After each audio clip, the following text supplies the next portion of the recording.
নমস্কার বন্ধুরা, আজকে আমি আলোচনা করব একটা গুরুত্বপূর্ণ ভিডিও নিয়ে, যেটা শুনলে আপনারা অনেক উপকার পাবেন। তাই চলুন বেশি দেরি না করে আজকের সেই গুরুত্বপূর্ণ ভিডিওটি দেখে নেওয়া যাক। তো বন্ধুরা, প্রথমেই বলি, আপনি যদি আমার এই ভিডিও প্রথমবার দেখছেন, তাহলে সাবস্ক্রাইব বাটনে ক্লিক করে পাশের বেল আইকনটি টাচ করে অল করে দিন। তাহলে যখনই আমি নতুন ভিডিও আপলোড করব, আপনার মোবাইলে নোটিফিকেশনের মাধ্যমে সবার আগে পৌঁছে যাবে এবং ফেসবুক থেকে দেখলে অবশ্যই ফলো করবেন। আজকের টিপসটি হচ্ছে আদার গুণাগুণ নিয়ে। আদা হজমের রসকে উদ্দীপিত করে এবং তাই হজমের সময় এবং পুষ্টির শোষণে স্বস্তি দেয়। এই জাতীয় বৈশিষ্ট্যগুলির কারণে এটি ভারী খাবারের পরে দুর্দান্ত হয়ে ওঠে। সকালের অসুস্থতা বা বমি বমি ভাবের জন্য আদা কার্যকরভাবে ব্যবহার করা হয়েছে। গর্ভাবস্থা, এটি পাওয়া গেছে যে আদা কিছু ধরনের অস্ত্রোপচারের সাথে সম্পর্কিত বমি বমি ভাব এবং বমি কমায়। এটি কেমোথেরাপির সাথে সম্পর্কিত বমি বমি ভাবও কমাতে পারে। আদার মধ্যে জিঞ্জারেলের মতো খুব শক্তিশালী অ্যান্টি ইনফ্লেমেটরি যৌগ রয়েছে। গবেষণা অনুসারে আদার পরিপূরক গ্রহণ শরীরের মধ্যে প্রদাহজনক মার্কারগুলিকে কার্যকরভাবে কমাতে পারে।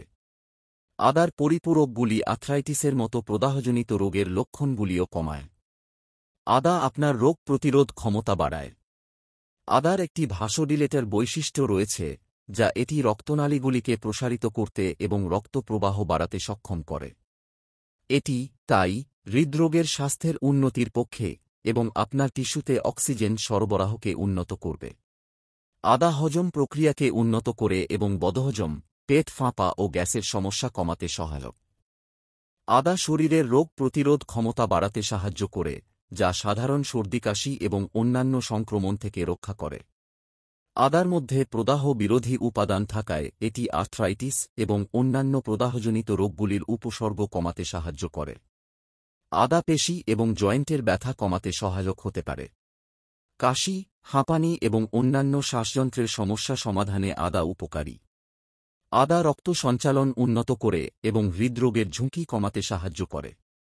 কিছু গবেষণায় দেখা গেছে যে আদা রক্তচাপ কমাতে সহায়ক হতে পারে। আদা বিপাকক্রিয়া বাড়াতে এবং ক্ষুধা কমাতে সাহায্য করে ওজন কমাতে সহায়ক হতে পারে। আদা সাধারণত নিরাপদ, তবে কিছু ক্ষেত্রে কিছু পার্শ্ব প্রতিক্রিয়া দেখা যেতে পারে। যাদের রক্ত জমাট বাঁধার সমস্যা আছে, তাদের ক্ষেত্রে আদা সতর্কতার সাথে খাওয়া উচিত। অতিরিক্ত পরিমাণে আদা খেলে বুক জ্বালা পোড়া বা অ্যাসিডিটি হতে পারে। বন্ধুরা, আজকের ছিল ভিডিওটা এই পর্যন্ত। যদি ভিডিওটা ভালো লেগে থাকে বা হেল্পফুল মনে হয়, তাহলে অবশ্যই ভিডিওটাতে লাইক, কমেন্ট, সাবস্ক্রাইব করে যাবেন এবং শেয়ার করে আপনার বন্ধুদের দেখার সুযোগ করে দেবেন।